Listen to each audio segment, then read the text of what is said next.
একটি শিশুর জন্ম থেকে যুবক হয়ে ওঠার জন্য ২৫ বছর অনেক দীর্ঘ সময়। এই বয়সে যুবকেরা মা বাবার ভরসা হয়, সংসারের হাল ধরে। কিন্তু উত্তর অঞ্চলের গাইবান্ধার সুন্দরগঞ্জের পূর্ব বেলকা গ্রামের অবিনাশ চন্দ্র দাসের গল্পটা ঠিক উল্টো। জন্মের পর থেকে কেটে গেছে ২৫ বছর, কিন্তু অবিনাশের পা দুটো আজও এই পৃথিবীর মাটির স্পর্শ পায়নি। শারীরিক প্রতিবন্ধকতা জন্মের পর থেকেই যার নিত্যসঙ্গী, তার পুরো পৃথিবীটা আজ আটকে আছে কেবলই মায়ের পিঠে। মাই তার হাত, মাই তার পা, মাই তার বেঁচে থাকার আকাশ। কিন্তু এক অচল সন্তানকে পিঠে বয়ে বেড়াতে বেড়াতে আজ ক্লান্ত হয়ে নুয়ে পড়েছেন সেই মা।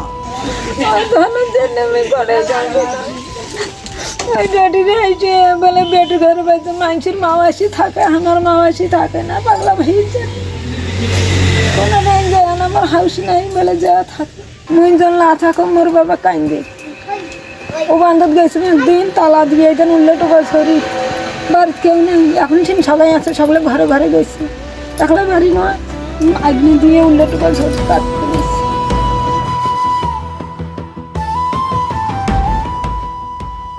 বাবা লালচন্দ্র দাস পেশায় একজন সাধারণ কৃষি শ্রমিক। দিন এনে দিন খাওয়া এই সংসারে যেখানে নুন আনতে পান্তা ফুরায়, যেখানে ঠিকমতো দুবেলা খাবার জোটে না, সেখানে ছেলের একটা হুইল চেয়ার কেনা যেন এক আকাশকুসুম কল্পনা।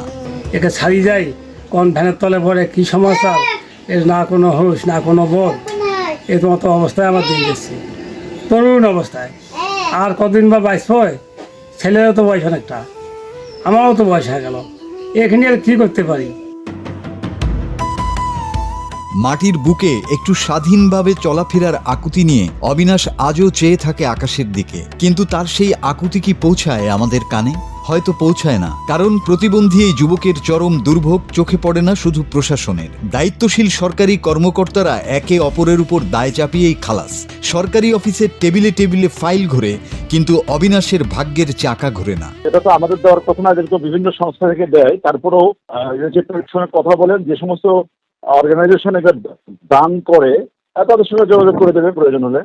এটার ব্যাপারে আমার সাক্ষাৎকার দেওয়ার কি কারণ আছে? আপনি বললে তো হবে না, এটা বুঝতে হবে তো জিনিসটা। হুট করে একজন সাক্ষাৎকার চাইবে না, দিল, আর কি কারণে এবার আমি দেবো? আমি কি ওটার জন্য অ্যাসাইন্ড? হুইল চেয়ার দেওয়ার ব্যাপারে কারা আছে? সমাজসেবা দিতে পারে, বা সমাজসেবার এটা স্কোপ থাকতে পারে। স্বাস্থ্য বিভাগ কি করতে পারে এখানে? না, আমি সাক্ষাৎকার দিব না ভাই, এগুলো আপনারা নিউজ করেন। ইউনুস স্যার সাক্ষাৎকার নেন। ইউনুস তো আপনার কথা বলছে। না, আমি দেবো না। হ্যাঁ, আপনারাই করেন। এর আগে দ্বিতীয় একটা ঝামেলা আসছে, এই জন্য সাক্ষাৎকার দিব। প্রশাসনের এই অনীহা আর উদাসীনতায় আজ ক্ষুব্ধ পুরো এলাকাবাসী। আর কতকাল অবিনাশকে এভাবে মায়ের পিঠেই ঝুলে থাকতে হবে? এই প্রশ্ন এখন পুরো সমাজ আর আমাদের বিবেকের কাছে।